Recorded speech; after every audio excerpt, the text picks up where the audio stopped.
एक बार फिर जब कविता के साथ शेखर प्रिया के घर आया तो उसने कहा कि वो 2 दिन यही रुकेगा, उसे किसी से मिलना है। तो प्रिया बेचैन हो गई कि ये मेरी ही बात कर रहा है। उसने अपने आप से कहा, ऐसे नहीं चलेगा, ये मेरी नरम दिली का फायदा उठा रहा है।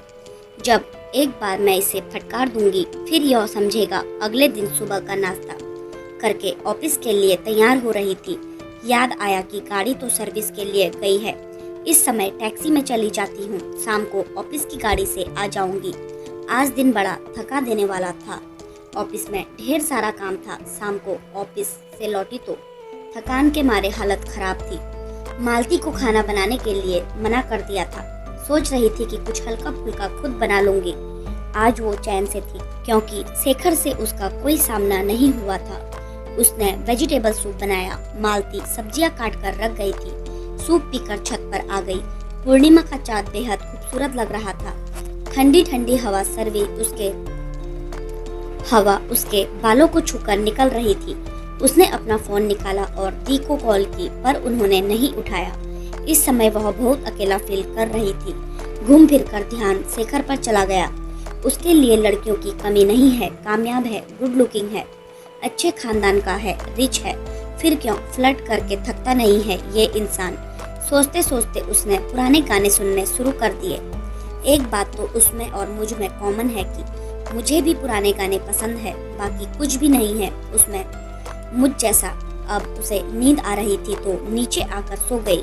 आज सुबह उठने में देर हो गई। जल्दी जल्दी शावर लिया। शिफॉन की लेमन येलो साड़ी पहनकर गीले बाल खुले छोड़कर मालती पुकारती रही, मेम साहब नाश्ता कर लीजिए। पर बहुत जल्दी ऑफिस में जल्दी पहुंची।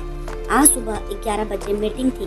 ऑफिस में शेखर को देखकर उसकी जुबान शुष्क हो गई।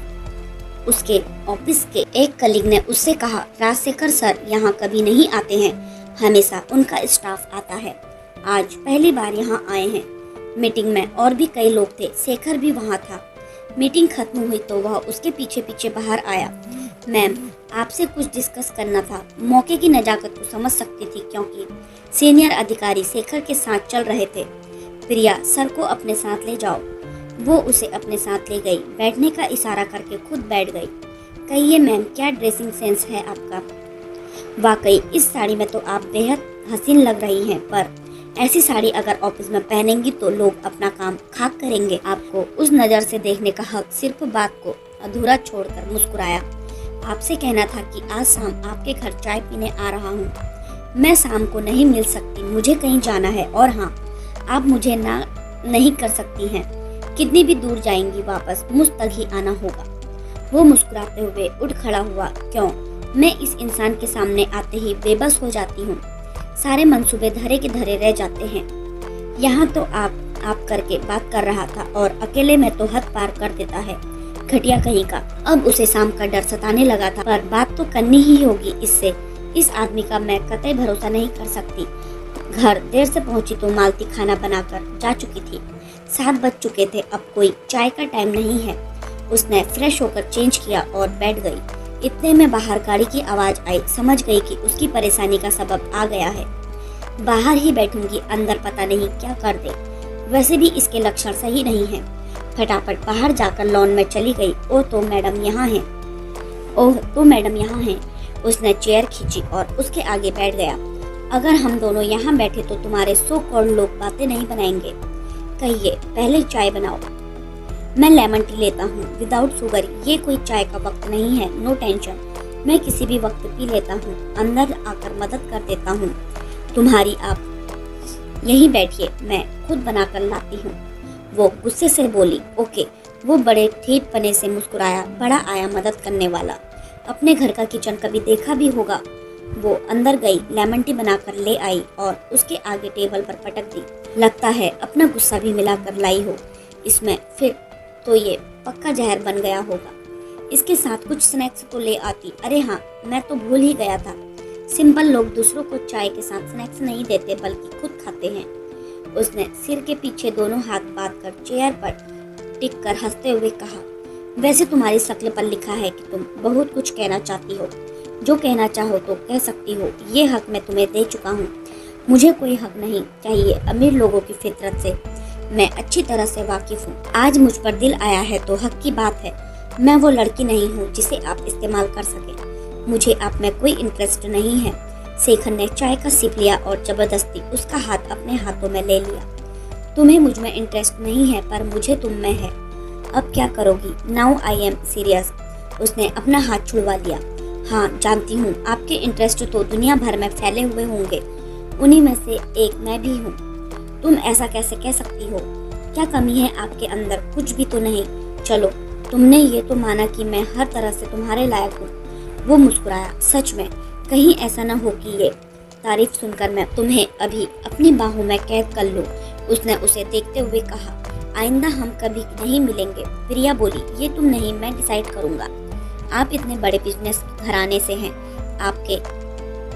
आपने किसे डेट किया है मैं जानती हूँ। आपको अपना वक्त मुझ जैसी साधारण लड़की पर जाया नहीं करना चाहिए। तुम क्या हो मुझसे और मेरे दिल से पूछो। और एक बात, तुमसे मोहब्बत के लिए मेरे पास वक्त ही वक्त है। चाहो तो आजमा कर देख लो। वैसे मेरे बारे में काफी जानकारियाँ इकट्ठी कर रही हो। देखो, तुम मेरा प्यार हो और मेरी जिद भी, और मेरी जिद के आगे कोई नहीं जीत सकता, तुम भी नहीं। वो मुस्कुराया। अब आप जा सकते हैं, काफी रात हो गई है और अगर न जाऊं तो। वह उसकी तरफ बढ़ा तो उसने घबराकर उसे रोकने के चक्कर में उसने अपना हाथ उसकी छाती पर रख दिया। शेखर ने उसके इर्द गिर्द अपने हाथ बांध दिए। उसने घबराकर उसे पीछे धकेलने की कोशिश की पर पीछे नहीं कर सकी। तमाशा मत करो, तुम्हारे शो को लोग देखेंगे।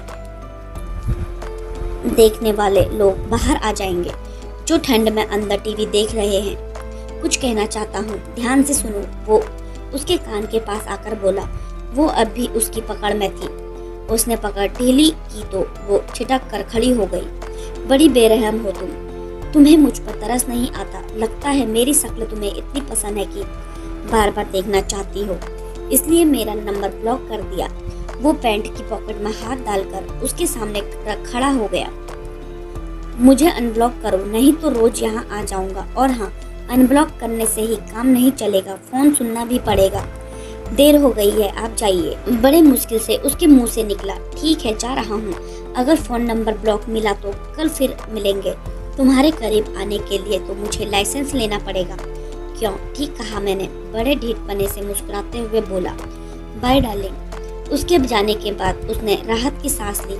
निहायत बेस में इंसान। उसने गहरी सांस भरी और घर के अंदर चली गई। डिनर करने के बाद टहलते हुए सोचने लगी कि इसे अनब्लॉक करूँ तो मुसीबत, ना करूँ तो मुसीबत, पुलिस कंप्लेन करूँ तो क्या कहूँगी। काफी देर सोचने के बाद उसने शेखर को अनब्लॉक कर दिया। इससे आगे क्या होगा जानने के लिए हमारे चैनल पर बने रहें, और हमारे चैनल पर नए हैं तो चैनल को लाइक, शेयर, सब्सक्राइब करना ना भूलें। धन्यवाद।